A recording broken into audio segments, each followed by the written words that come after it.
Bonjour à tous, on est heureux de vous retrouver pour cette dernière après-midi du festival Impulsion Business Demain c'est ici.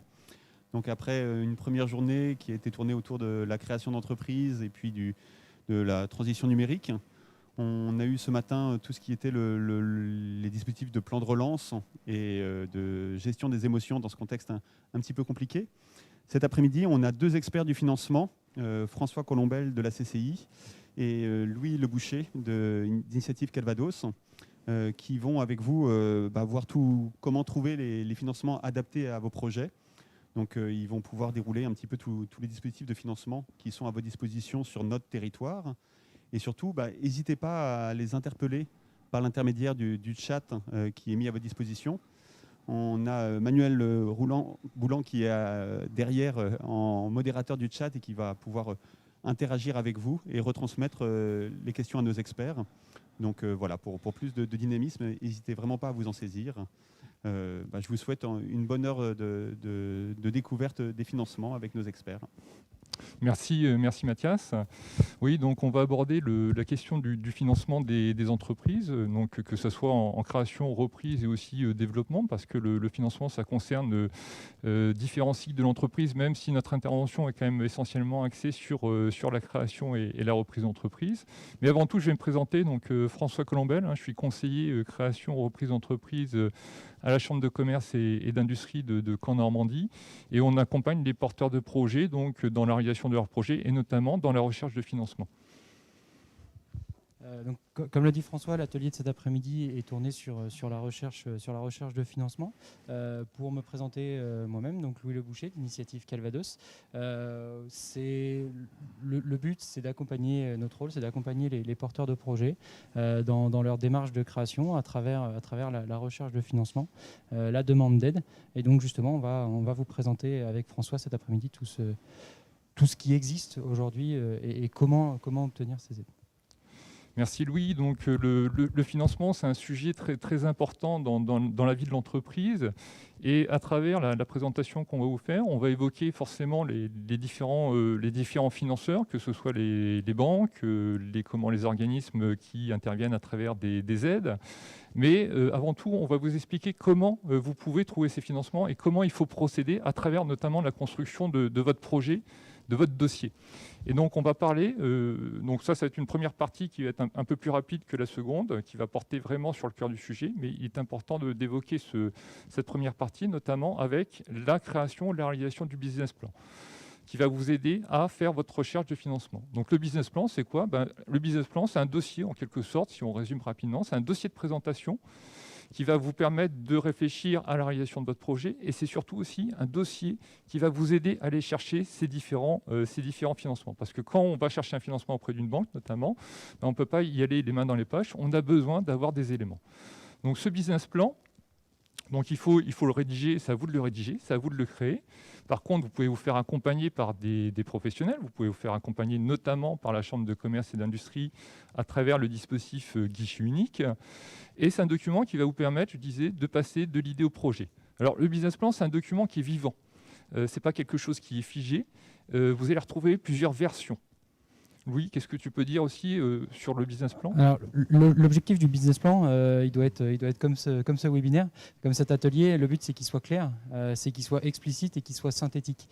Le but, c'est d'exposer qui on est, son projet, et le faire de la façon la plus simple et la plus claire possible. Donc le business plan, le contenu du business plan, on doit avoir donc, avant tout un résumé du projet qui est un élément essentiel. C'est-à-dire que ça va être l'accroche du document vis-à-vis des interlocuteurs. Alors après, là, je vous présente une présentation, on va dire, classique du business plan, avec une présentation des créateurs. Le projet, là, c'est vraiment le cœur du document, dans lequel vous allez parler du métier, des clients, de votre étude de marché. Et on va retrouver d'autres éléments, comme les moyens matériels, les moyens humains, le montage juridique, donc le choix de la structure juridique, et le dossier financier. Donc le dossier financier qui est de la partie chiffre, qui est la partie, vous avez une partie descriptive, une partie rédactionnelle et une partie chiffrée. Donc dans cette partie chiffrée, donc cette partie chiffrée, pardon, ça s'appelle le prévisionnel. Donc dans le prévisionnel, donc vous allez avoir différents documents de présentation. Vous allez avoir à la fois donc, le plan de financement qu'on va vous présenter, le compte de résultat prévisionnel et le plan de trésorerie prévisionnel qu'on ne vous présentera pas donc, à cette occasion. Alors, tout d'abord, dans le prévisionnel, on va évoquer le compte de résultat prévisionnel. Donc, c'est un document, si vous avez quelques notions comptables, c'est un document qui est similaire en fait au document comptable. Et le but du prévisionnel, en fait, c'est de faire, si on schématise assez rapidement, c'est de faire une évaluation de votre chiffre d'affaires, d'estimer vos charges pour mesurer la rentabilité de votre future entreprise. Alors ce prévisionnel, il n'est pas uniquement sur une durée d'1 an. Le but du prévisionnel, c'est d'avoir une vision à moyen long terme. Alors pourquoi justement, comme le dit François, le but c'est d'avoir une vision à moyen long terme. Cette vision moyen long terme, justement, elle est représentée souvent sur un prévisionnel pour une activité classique sur 3 ans. Pourquoi 3 ans? Parce que 3 ans, c'est ce qui permet de mettre en image l'évolution de l'entreprise. Il se passe plein de choses en 3 ans dans une entreprise et justement le fait de réaliser un compte de résultat prévisionnel sur 3 ans permet de voir les progressions de chiffre d'affaires, la progression de la marge, les rémunérations, le fait d'embaucher, le fait de recruter du monde. Voilà, pourquoi 3 ans? C'est 1 an, ce serait évidemment beaucoup trop juste et le but c'est que le prévisionnel ça devienne le fil rouge de l'activité au moins sur les 3 premières années. Alors, dans ce compte de résultat prévisionnel, vous allez établir des hypothèses de chiffre d'affaires.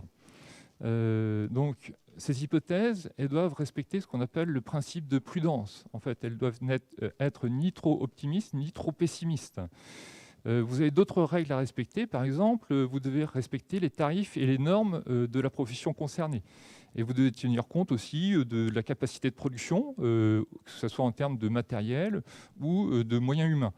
Si je prends un exemple, vous créez une boulangerie, quand vous allez établir votre chiffre d'affaires prévisionnel, le prix de votre baguette, ça sera 1 euro. Vous ne pourrez pas dire je vais vendre 400 baguettes jour à 3 euros. Vous voyez, ça, c'est des tarifs qui sont dans la norme de la profession. Alors là, c'est une présentation rapide, c'est un modèle, on va dire, synthétique de compte de résultat prévisionnel. Donc on peut voir en haut que vous avez le chiffre d'affaires, donc le chiffre d'affaires prévisionnel, et puis donc, plus on descend, on va recenser en fait les différentes charges, donc tout ce qu'on va déduire du chiffre d'affaires, donc à la fois les achats de marchandises, les achats de matières premières. On a une ligne qui s'appelle charges externes. Les charges externes, c'est toutes les charges d'exploitation de la vie courante de l'entreprise, l'électricité, l'eau, le téléphone, etc. Vous avez les impôts et taxes, la masse salariale. Donc je passe rapidement. Le but, c'est pas de faire une présentation précise de ce prévisionnel dans le cadre de notre intervention, mais c'est de voir à quoi ça ressemble. Et vous faites votre chiffre d'affaires moins les charges et ça donne votre résultat net. Donc ça donne la rentabilité de l'entreprise. Et la rentabilité de l'entreprise, c'est ce qui va permettre de mesurer donc, la faisabilité financière du projet. Et donc aussi, et on le verra plus tard, par rapport donc, aux démarches, notamment aux démarches bancaires, votre capacité à rembourser les sommes que vous allez emprunter. Oui, je te laisse la parole sur le plan de financement. Merci François. Donc l'autre composante importante du business plan, notamment le business plan comptable, c'est le plan de financement. Le plan de financement, c'est quoi? En fait, ça permet de récapituler la totalité de ce que vous avez à investir avec ce que vous avez à mettre en face, c'est-à-dire ce que vous avez à apporter ou alors comment le financer. Justement, pour que ce soit plus clair, je préfère vous diffusez le plan de financement. Justement, donc, en fait, ce qu'on va retrouver, alors il y a 2 parties dans ce plan de financement. La première partie, c'est tout ce qui est ce qu'on appelle les emplois en comptabilité, et l'autre partie, c'est la partie ressources. Et les emplois, en fait, ça va recenser tous vos investissements, tous les frais que vous avez à payer, le matériel que vous avez à acheter, le stock également que vous avez à acheter. Et en face de ça, eh ben, il faut mettre, bien sûr, comment on finance ce stock, comment on finance ces frais, comment on finance cet investissement. Et ça, on va trouver ça dans la partie ressources.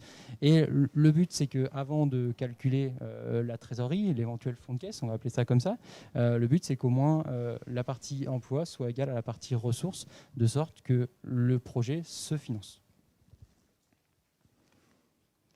Et donc, concernant justement cette première partie du plan de financement, on va justement parler des investissements. Donc les investissements, donc, on entend par investissement l'ensemble des immobilisations, donc des investissements à la fois incorporels, donc tous les frais qui sont liés donc, qui sont liés à la création d'entreprises. Vous allez voir l'investissement corporel, les investissements aussi financiers, et ainsi que le BFR. On va revenir sur cette notion de BFR. Alors BFR, ça veut dire quoi? Ça veut dire besoin en fonds de roulement. Donc cette évaluation dans le plan de financement, l'évaluation des besoins, elle doit être précise. Il ne s'agit pas de faire un plan de financement à la louche, parce qu'après, vous allez demander un financement précis par rapport donc, à cette évaluation. Et alors, pour être précis, vous avez possibilité d'utiliser, de solliciter donc, les fournisseurs donc, à travers des devis ou des factures pro forma. Alors, le besoin en fonds de roulement, on revient sur cette notion, une notion méconnue souvent par les créateurs, qui est une notion essentielle. Alors, pour se dire les choses assez simplement, le besoin en fonds de roulement, vous avez une formule qui est présentée, c'est le stock moyen plus le crédit client moins le crédit fournisseur, ça c'est la méthode comptable. Mais pour parler un peu plus simplement, c'est une somme d'argent qui va permettre de faire face au décalage de trésorerie entre les encaissements et les décaissements. C'est-à-dire que dans certains cas, vous aurez des sorties d'argent, vous n'aurez pas d'entrée d'argent. Donc en fait, il faut pouvoir amortir ce décalage de trésorerie à travers le financement du besoin en fonds de roulement. On va voir un schéma, ça peut être peut-être plus clair pour vous. Donc là, c'est un schéma assez simple, où vous voyez, vous avez une entreprise qui se crée donc, le jour J. J+30 et commence un chantier, donc elle a un cycle d'exploitation sur ce chantier de 15 jours, c'est-à-dire que le chantier dure 15 jours. Mais par contre, le règlement, il ne se fait pas comptant, il ne se fait pas à la fin de la prestation, à la fin du chantier. Il va être décalé, c'est-à-dire que l'entreprise va faire sa facture, mais le client va régler cette facture 15, 30, 45 jours plus tard. Donc là, dans l'exemple, c'est 15 jours plus tard. Et donc, on a une rupture, ce qu'on appelle une rupture de trésorerie de 30 jours, c'est-à-dire qu'entre le cycle d'exploitation de 15 jours, la durée du chantier, et la durée de règlement de 15 jours de la facture, on se retrouve avec un délai de 30 jours pendant lequel l'entreprise n'a pas de rentrée d'argent. Ce qui fait que cette entreprise n'a pas de rentrée d'argent alors qu'elle a des sorties d'argent. Elle va devoir, comment acheter de la matière première, des marchandises, payer de l'essence, etc. Et donc, ce besoin en fonds de roulement va permettre de faire face justement à ce décalage de trésorerie entre les encaissements et les décaissements. Alors justement, concernant ce besoin de trésorerie, il y a une question qui nous est posée concernant la rémunération. Le BFR doit servir et peut servir à la rémunération. Le BFR, c'est ce qui va permettre de payer soit l'exploitant, soit les salariés également. Il faut toujours du BFR pour payer ses salariés ou se payer soi-même. Et la question qu'elle nous est posée, elle est sur le maintien des allocations Pôle emploi et d'une rémunération possible. Alors, évidemment, c'est un calcul personnel à faire déjà, puisque on sait très bien que quand on touche l'ARE, la rémunération diminue. Et donc, en fait, il faut faire un calcul personnel, savoir si déjà, en termes de vie personnelle, cette rémunération à l'ARE suffit. Dans les faits, il n'est pas interdit de prendre une rémunération lorsqu'on touche l'ARE. Maintenant, il faut faire très attention au calcul. Pourquoi ? Parce que s'il y a rémunération prise dans l'entreprise alors qu'il y a maintien des ARE, il faut que le calcul soit exact. Sinon, Pôle emploi peut demander un rattrapage sur le trop perçu. Donc, ce qu'on a l'habitude de conseiller, c'est, si le calcul personnel passe avec le maintien de l'ARE, c'est de ne pas se tirer de rémunération de la société ou de l'entreprise, pour éviter tout problème lié à un trop perçu de la part de Pôle emploi. Voilà, donc je tenais à répondre à la question. François, je te laisse continuer. Merci Louis. Donc, on a vu dans le plan de financement qu'il y avait d'un côté, il fallait recenser ce qu'on appelle les besoins, donc les investissements qui sont nécessaires à la réalisation du projet. Et de l'autre côté, on a les ressources qu'on va mobiliser justement pour financer ces investissements. Et comme ressource essentielle dans la thématique du financement, on a l'apport personnel. Je dirais presque pas d'apport, pas de projet. Alors, pas tout à fait, parce que malgré tout, il y a des projets qui se créent sur lesquels il n'y a quasiment pas d'investissement. C'est des prestataires de services, ils vont commencer, ils auront besoin juste d'un ordinateur, ils l'ont peut-être déjà. Donc, ils n'ont pas besoin de mobiliser des financements. Mais pour beaucoup de projets de création d'entreprise, il y a des investissements, il y a un plan de financement à respecter. Et de ce fait, l'apport personnel va être le fondement du financement, la fondation du financement de votre projet. Donc, alors, sur le montant de l'apport personnel, il n'y a pas de règle précise. C'est plus un usage, une pratique qui dit que le porteur de projet doit apporter 20 à 30% du plan de financement pour la réalisation, pour la création ou la reprise de son entreprise. Alors 20 à 30%, là aussi c'est un usage, c'est pas une règle. C'est-à-dire que dans certains cas, on peut avoir moins d'apport personnel, on peut par exemple les reprises, où notamment les banquiers vont avoir plus de visibilité pour financer un projet. Aussi, ça dépend du montant, de l'ampleur du projet. Je veux dire, si vous avez un projet à 10 000 euros et que vous apportez que 1 000 euros, ça fait 10%, mais c'est déjà un apport personnel malgré tout. Donc, mais il n'y a pas de règle précise, mais il y a un usage qui dit que c'est 20 à 30%. Alors, l'origine de l'apport personnel est peut-être diverse, Louis. Tout à fait. Alors évidemment, le premier biais de l'apport, c'est l'épargne personnelle, puisque le but, c'est aussi, quand on lance un projet, de prendre soi-même des risques. Après, il ne faut pas mettre tous ses œufs dans le même panier, évidemment. Mais voilà, la première origine de l'apport personnel, c'est l'épargne que l'on a de côté.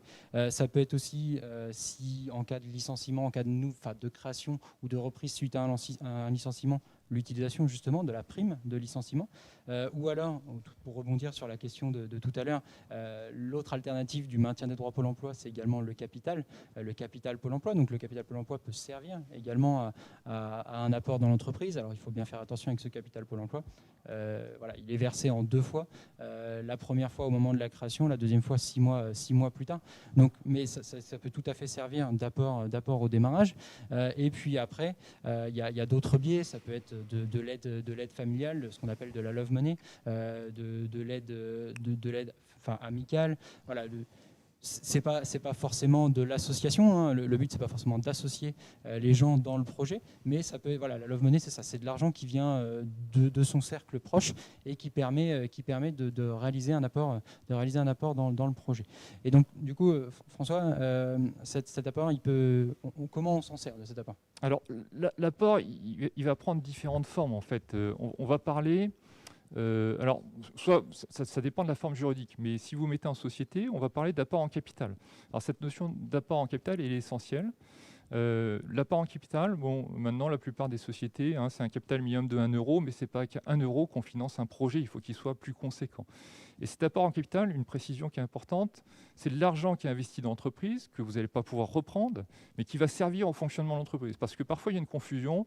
Les porteurs de projets, les créateurs pensent que cet apport en capital, c'est un montant qui va être bloqué, mais qui ne va pas pouvoir être utilisé dans l'entreprise. Si vous mettez de l'argent, vous ne pouvez plus le récupérer à titre personnel, mais par contre, ça sert au fonctionnement courant de l'entreprise, c'est déposé tout simplement sur le compte bancaire de l'entreprise. Vous avez une autre notion aussi qui est importante, c'est l'apport en compte courant d'associé. Et l'apport en compte courant d'associé, on va assimiler ça à des quasi-fonds propres. L'apport en capital, c'est des fonds propres. Le compte courant d'associé, c'est des quasi-fonds propres. C'est-à-dire que la différence, c'est que là, c'est l'associé, le porteur de projet, l'associé, il va prêter de l'argent à sa société. Et donc, sa société, à un moment donné, va le rembourser. Donc, ça permet d'avoir une variable d'ajustement par rapport à l'apport en capital. Donc, comme je disais, donc les comptes courants d'associés, ils sont considérés comme des quasi-fonds propres par la banque. Alors, le rôle de la banque, forcément, donc là, on vient vraiment dans le cœur du sujet du financement d'entreprise. Le rôle de la banque, il est déterminant. On construit le financement de son projet à travers son apport personnel et à travers le financement bancaire. Et on verra après, donc, notamment avec Louis, les aides qui doivent être appréhendées comme un complément de financement. Alors, la banque, je disais, c'est l'acteur incontournable du financement de l'entreprise. Et la banque, elle va financer en priorité des investissements corporels ou des dépenses identifiables. Elle aime bien savoir où va l'argent. Elle aura plus de difficultés à financer le besoin en fonds de roulement. Tout à fait. Justement, pour le financement du besoin en fonds de roulement, ça rebondit sur ce qu'on disait tout à l'heure avec le rôle de l'apport. Le rôle de l'apport, c'est justement de financer, comme le disait François, tout ce qui n'est pas identifiable, tout ce qui n'est pas quantifiable. Notamment, donc l'apport va servir à financer le BFR, donc la trésorerie, ou alors le stock. Donc, pourquoi les banques souvent sont plutôt averses à financer le stock ou alors la trésorerie? C'est parce qu'en effet, voilà, comme le disait François tout à l'heure, le but, c'est que la banque, elle finance les investissements, elle finance les dépenses identifiables, et derrière, c'est là où le porteur de projet, lui, investit son apport, c'est souvent dans la trésorerie ou dans les stocks. Et alors derrière, on en parlera évidemment tout à l'heure, mais c'est là où aussi interviennent les différentes aides. Alors, la banque, elle va intervenir donc, avec son outil le plus connu, le plus classique, qui est le prêt bancaire. Le prêt bancaire qui va être sur une durée donc, de 5 à 20 ans, donc on est sur du moyen long terme. Elle va permettre de financer justement les investissements. Donc la durée du prêt bancaire va varier selon la nature de l'investissement qui est fait. Si vous partez plutôt sur de l'investissement matériel, ça va être une durée moyen terme de 5 ans. La reprise de fonds de commerce ou la reprise de parts sociales, on va être plutôt sur une durée de 7 ans. Et enfin, sur l'immobilier d'entreprise, on sera sur des durées classiques de financement immobilier de 15 à 20 ans, même si on est plus proche de 15 ans que de 20 ans. Vous avez un autre outil aussi qui s'est fortement développé ces dernières années, qui est le Crédit Bail. C'est une alternative au prêt bancaire, mais on peut vraiment l'assimiler à un prêt bancaire. Alors, le Crédit Bail, c'est quoi? C'est en fait, quand on fait appel au prêt bancaire, on est propriétaire, on devient propriétaire du bien qu'on a acheté. Quand on fait appel au Crédit Bail, on va être juste locataire. C'est un contrat de location. Vous allez louer une machine, vous allez louer un véhicule pendant une durée définie. Il y a un contrat, il y a une durée définie, et vous allez payer un loyer tous les mois. Et à la fin du contrat de Crédit Bail, vous aurez la possibilité de faire l'acquisition de ce bien que vous avez loué en levant ce qu'on appelle une option d'achat. Donc, c'est pour ça qu'on l'assimile souvent à du financement bancaire. On revient sur le financement du BFR. Le financement du BFR, il n'est pas impossible par la banque. On disait, notamment Louis, il précisait dans son intervention que le BFR devait être financé principalement. Donc l'origine de son financement avait été l'apport personnel ou les aides publiques. Après, quand on construit son plan de financement, on peut s'apercevoir aussi que la banque finance malgré tout du BFR avec le financement bancaire, avec le prêt bancaire. Si vous avez 15 000 euros d'investissement, elle va peut-être vous prêter 18 ou 20 000 et ça va financer un peu de trésor malgré tout. Mais par contre, il y a des outils qui sont réellement adaptés au financement de ce BFR. Et là, on va les voir. Ces outils, c'est notamment l'escompte. Alors l'escompte, c'est une avance sur ce qu'on appelle une avance sur effet. Les effets, c'est un mode de paiement professionnel, les billets à ordre, les lettres de change. Vous avez le DAI, qui est une avance sur facture, c'est-à-dire que vous remettez votre facture à la banque et elle va vous faire une avance sur le montant de cette facture, le temps que vous soyez payé de la totalité. Vous avez un outil qui s'est énormément développé ces dernières années, c'est l'affacturage ou factoring.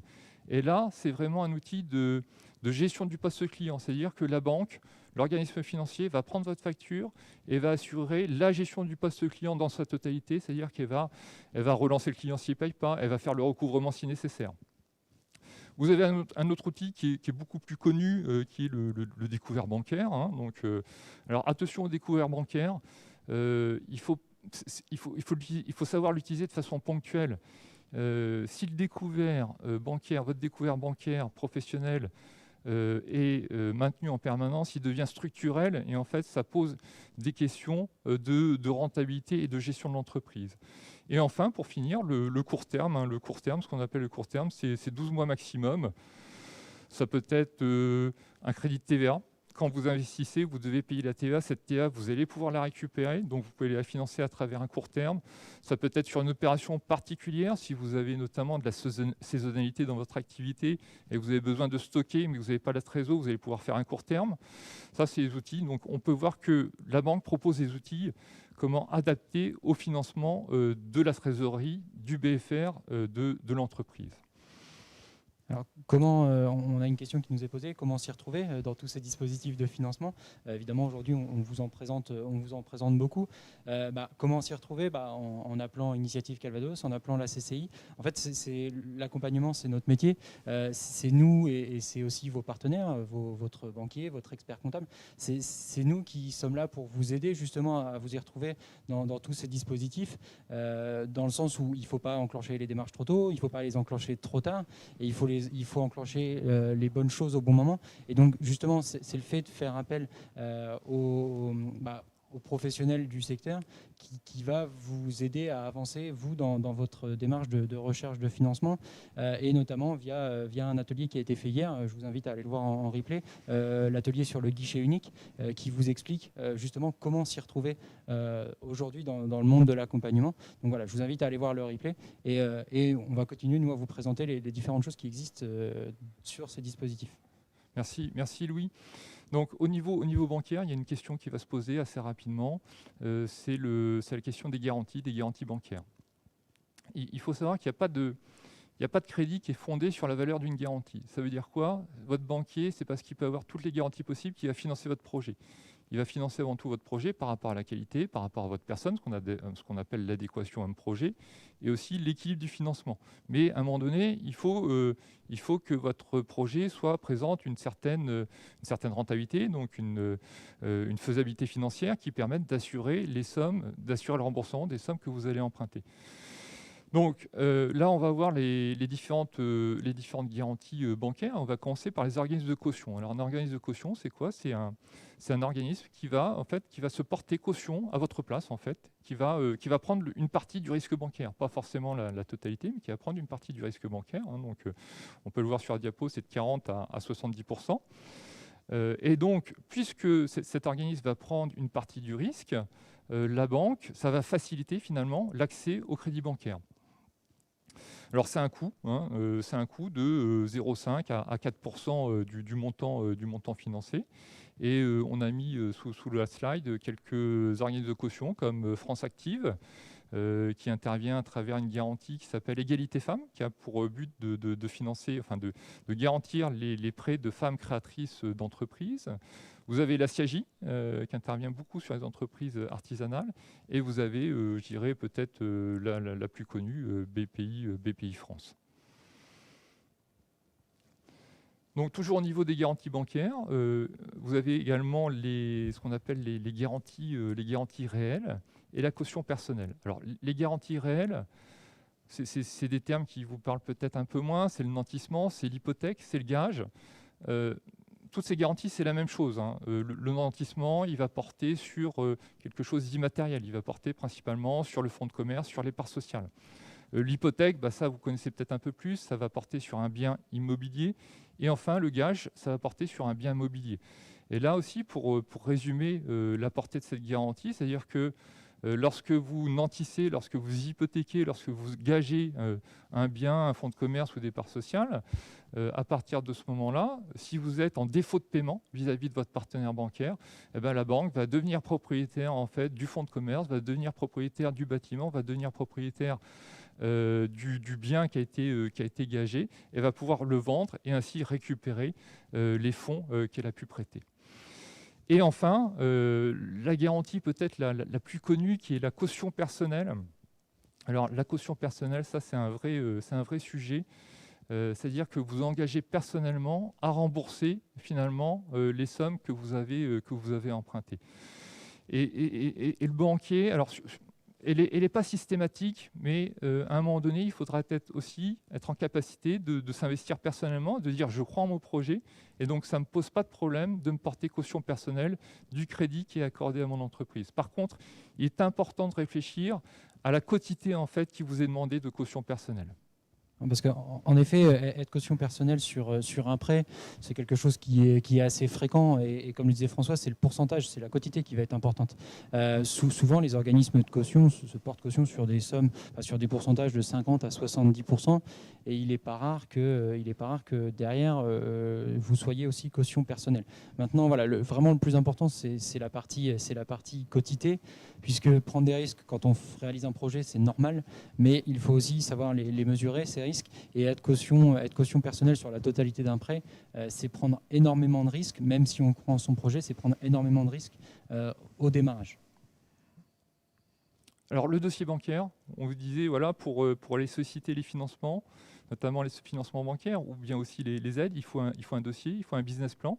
Et puis dans ce business plan, on va rajouter des éléments. Vous allez rajouter le compromis si c'est une reprise, des documents administratifs, le justificatif de domicile, la carte d'identité, les 3 derniers relevés de compte, les bulletins de salaire, les projets de statut. Alors, par exemple, les 3 derniers relevés de compte ou les bulletins de salaire, ça peut vous paraître surprenant parce que vous dites c'est des informations personnelles qui ne regardent pas mon banquier. Mais vous allez voir que quand il y a un projet professionnel, tout est lié entre l'entreprise et le personnel. C'est-à-dire qu'ils ont envie de savoir quels sont les revenus du couple, quel est l'endettement du couple, parce que ça aura un impact aussi sur la vie de l'entreprise, sur la future rémunération du dirigeant, par exemple. Donc, toujours sur le dossier bancaire, donc, quand on démarche les banques, il faut être prêt, il faut avoir son dossier Et puis, il faut aussi faut être en mesure de faire jouer la concurrence. Souvent, le réflexe, c'est d'aller voir son banquier. C'est une bonne chose. Votre banquier, alors ça ne sera pas votre banquier, votre conseiller particulier qui vous recevra, ça sera un conseiller professionnel. Mais votre banque, au moins, elle vous connaît. Donc ça, c'est un bon point. Mais il faut être en mesure aussi de faire jouer la concurrence pour étudier les éléments de réponse des organismes bancaires qui vous seront donnés. Et puis c'est aussi pour éviter de perdre du temps, parce que si vous faites 3 dossiers en parallèle, une banque dit oui, enfin 2 banques disent non et une qui dit oui, comme ça, vous avez votre financement, votre projet il se réalise. Parce que si vous allez voir qu'une banque, elle vous dit non, il faut recommencer la démarche, le délai de rendez-vous, le délai de traitement du dossier, et vous reperdez du temps. Donc il est important de faire jouer la concurrence.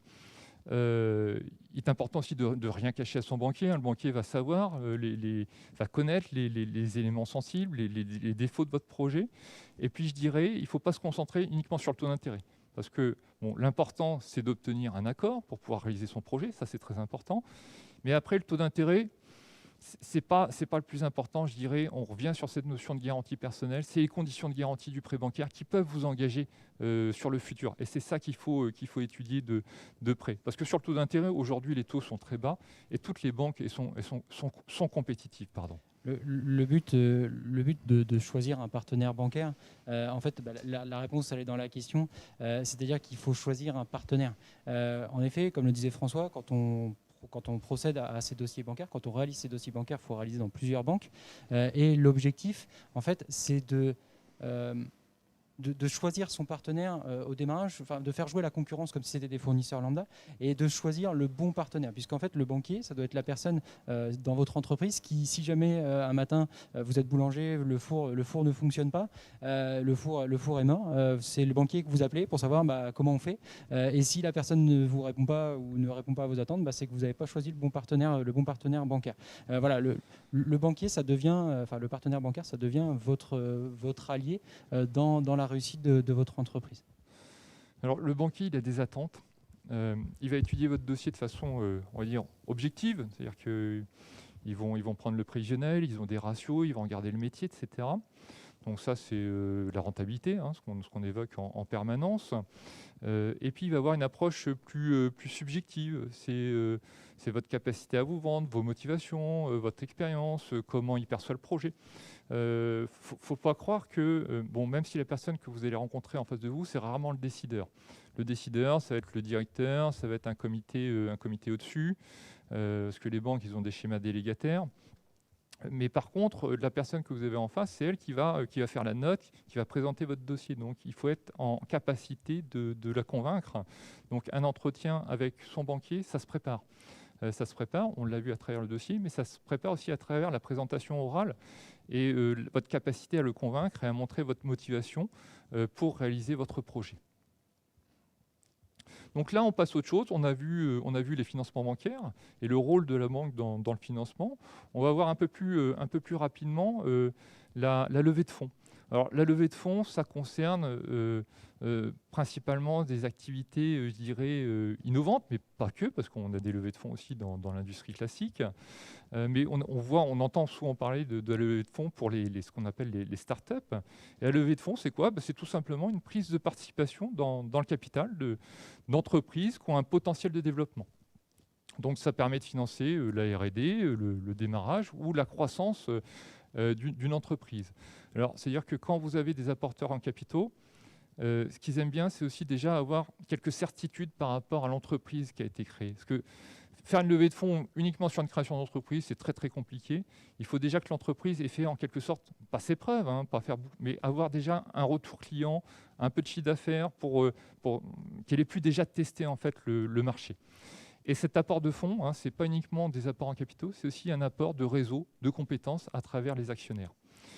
Un mot sur le crowdfunding. Le crowdfunding, c'est le financement participatif, là aussi qui s'est développé énormément au cours des 10 dernières années à travers la mise en place de plateformes Internet. Et le crowdfunding, si on traduit, c'est le financement par la foule, c'est-à-dire que vous avez la possibilité, vous en tant que personne, en tant que particulier, d'investir dans une entreprise, ou soit d'investir, c'est-à-dire prendre des parts sociales d'une façon plus ou moins importante, ou soit plutôt de faire des dons sur lesquels vous aurez des contreparties. Louis, les aides, c'est un mythe ou une réalité? Alors c'est une réalité, mais attention, attention, ça peut devenir un mythe. Donc sur tout ce qu'on a expliqué, depuis le début de cet atelier, ça concerne l'apport personnel, ça concerne le rôle de la banque, mais il y a des leviers justement pour obtenir un financement bancaire, il y a des leviers pour obtenir un apport supplémentaire, et justement ça c'est le levier principal, c'est celui des aides qui existent aujourd'hui. En fait, leur rôle il est très important, parce que voilà, comme on l'a dit tout à l'heure, elles peuvent faciliter l'accès à un emprunt bancaire via le remboursement de votre apport.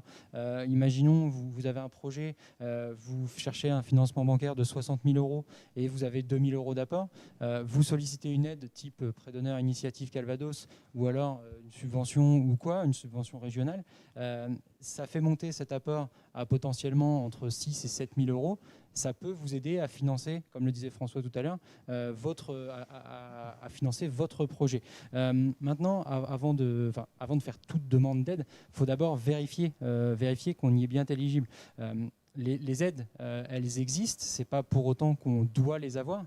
On est éligible à ces aides, il y a des critères qui sont mis en place. Et donc le meilleur moyen d'avoir la réponse pour l'éligibilité sur ces aides, c'est justement de se retourner auprès des accompagnateurs, la CCI, Initiative Calvados, et ensuite derrière, on va vous aider à enclencher les démarches pour ces aides. Et il faut savoir également que ces aides, elles n'ont pas vocation à se substituer au financement bancaire. On ne peut pas financer la totalité d'un projet grâce aux aides. Le but, voilà, c'est vraiment de vous aider à compléter votre financement pour obtenir un emprunt bancaire et concrétiser votre projet. Et donc, pour concrétiser votre projet, donc il y a évidemment les chambres consulaires que sont la chambre de commerce ou la chambre des métiers, mais il y a aussi Initiative Calvados. Donc Initiative Calvados, voilà, c'est une association qui a été créée en 2000, qui est adhérente au réseau Initiative France.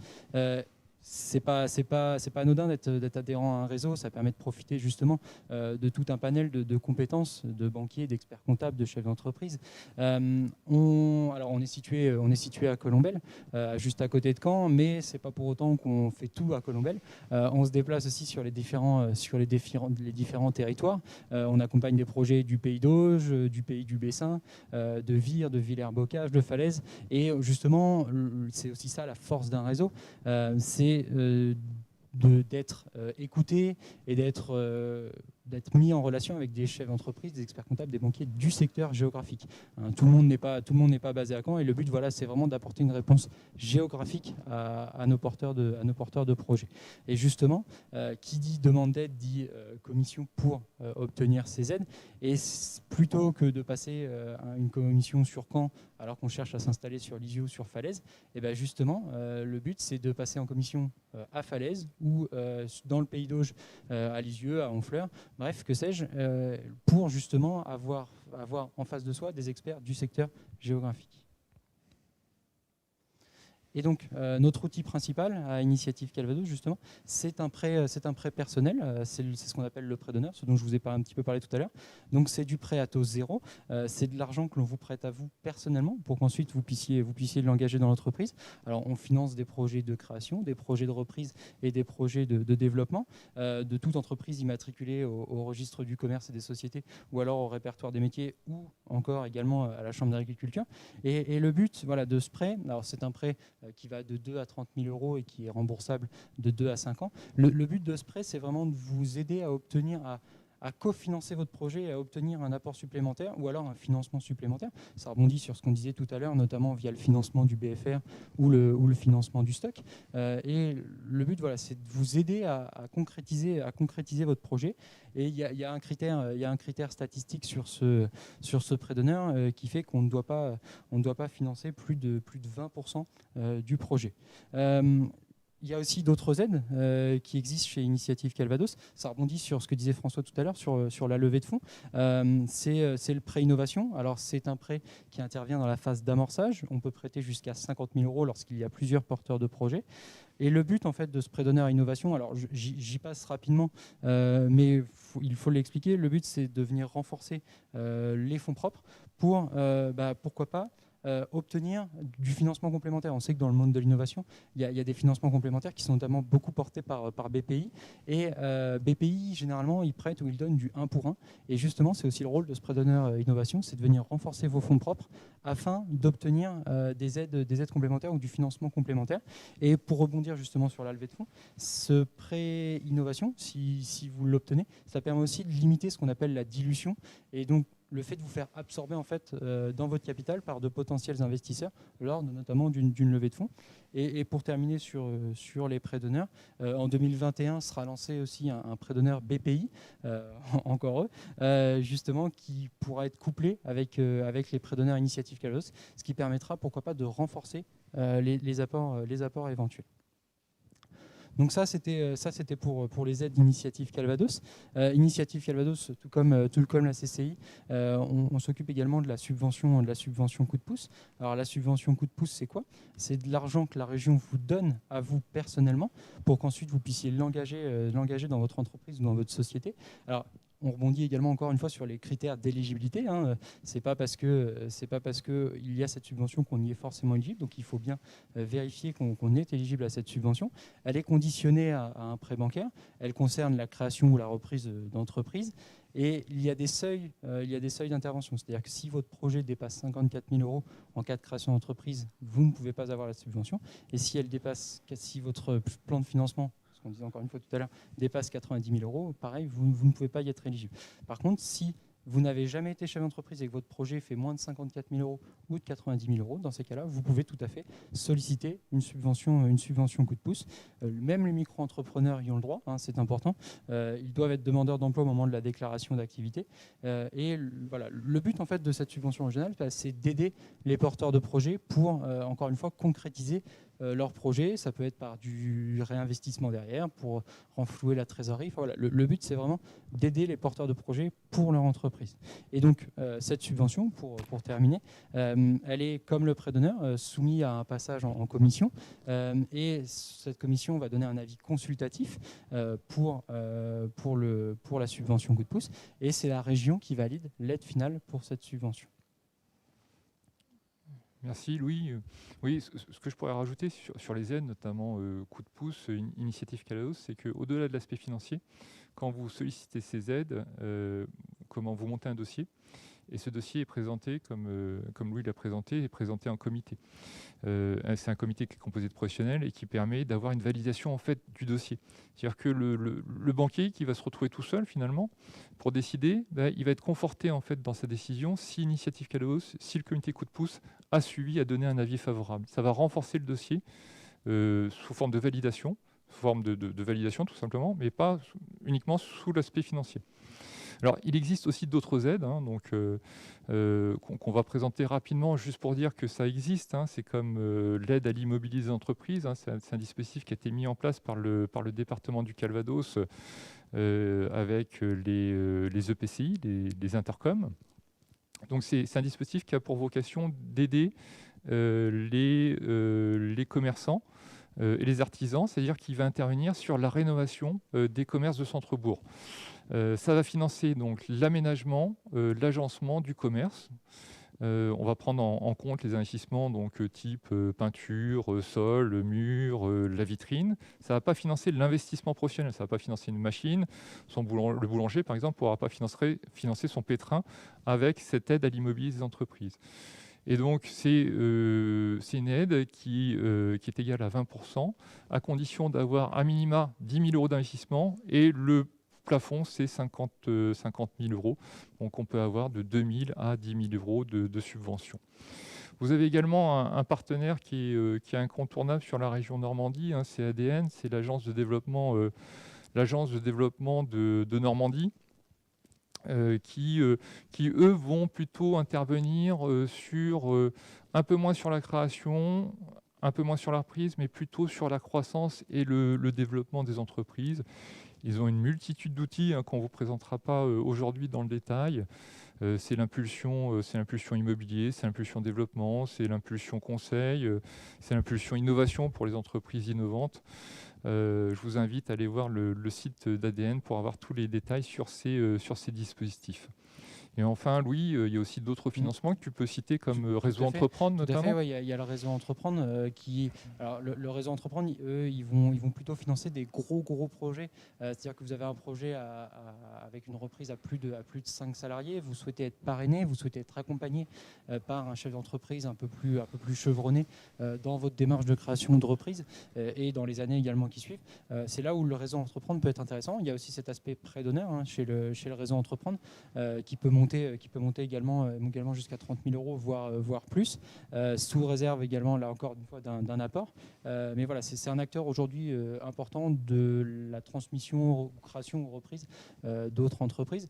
On peut trouver également l'ADI qui va accompagner plutôt sur la base de microcrédit ou alors la GFIP qui va accompagner des personnes en situation de handicap. Ou alors, une autre alternative, comme le disait François tout à l'heure, c'est le financement participatif, c'est le crowdfunding, c'est le fait de faire parler de son projet devant Internet. Bien, merci de votre attention à tous. On en a terminé sur notre présentation sur le financement. J'espère qu'on a été suffisamment clair. De toute façon, n'hésitez pas à revenir vers nous, vers la Chambre de commerce, vers Initiative Calvados. On connaît très bien les dispositifs de financement, on connaît très bien la démarche pour construire, pour vous accompagner et pour aller jusqu'à la réalisation de votre projet. Et sachez que voilà, merci déjà à tous d'avoir visionné cet atelier. Sachez que l'atelier est disponible également en replay pour, si vous voulez, plus tard regarder encore l'atelier. Merci beaucoup. Tu m'enlèves les mots de la bouche. Effectivement, on vous invite vraiment puis à éventuellement le partager avec des personnes que ça pourrait intéresser autour de vous. On continue sur un atelier suivant d'ici un petit quart d'heure qui va être tourné sur la transmission reprise d'entreprise qui va être animé par Manuel Boulan. Donc surtout, ne nous quittez pas et poursuivez avec nous si c'est un sujet qui peut vous intéresser. Encore merci à tous et puis à plus tard. Merci, au revoir.